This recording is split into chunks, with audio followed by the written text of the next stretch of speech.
ആലപ്പുഴ മാന്നാറിൽ യുവതിയെ കൊലപ്പെടുത്തി സെപ്റ്റിക് ടാങ്കിൽ തള്ളിയത് 2009 ഡിസംബർ ആദ്യ ആഴ്ചയെന്ന് അന്വേഷണ സംഘത്തിന്റെ നിഗമനം. വിദേശത്തായിരുന്ന അനിൽകുമാർ നാട്ടിലെത്തി 5 ദിവസത്തിനുള്ളിൽ കല കൊല്ലപ്പെട്ടു എന്നാണ് സാക്ഷിമൊഴി. കലയുമായി ബന്ധമുണ്ടായിരുന്ന ആലപ്പുഴ കുട്ടമ്പേരൂർ സ്വദേശിയെ പോലീസ് ചോദ്യം ചെയ്തു. അതേസമയം കല കൊല്ലപ്പെട്ടത് മാന്നാർ വലിയ പെരുമ്പുഴ പാലത്തിൽ വെച്ചായിരുന്നു എന്നും കൃത്യത്തിൽ അനിൽകുമാർ ഉൾപ്പെടെ 4 പ്രതികൾക്കും പങ്കുണ്ടെന്നുമാണ് റിമാൻഡ് റിപ്പോർട്ടിൽ വ്യക്തമാക്കുന്നത്. ഭർതൃഗ്രഹത്തിൽ നിന്ന് പോയ കല എറണാകുളത്ത് ജോലി ചെയ്തു വരികയായിരുന്നു.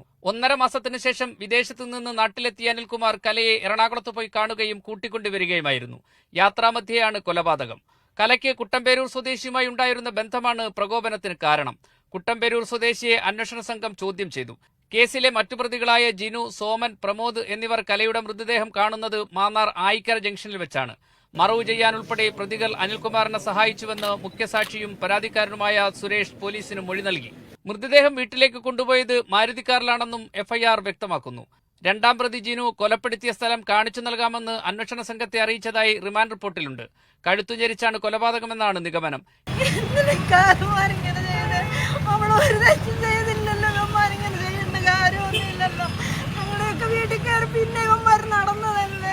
എങ്കിലും കൃത്യത്തിനായി ആയുധങ്ങൾ ഉപയോഗിച്ചിട്ടുണ്ടോ എന്ന സംശയവും റിപ്പോർട്ടിൽ പ്രകടിപ്പിക്കുന്നുണ്ട്.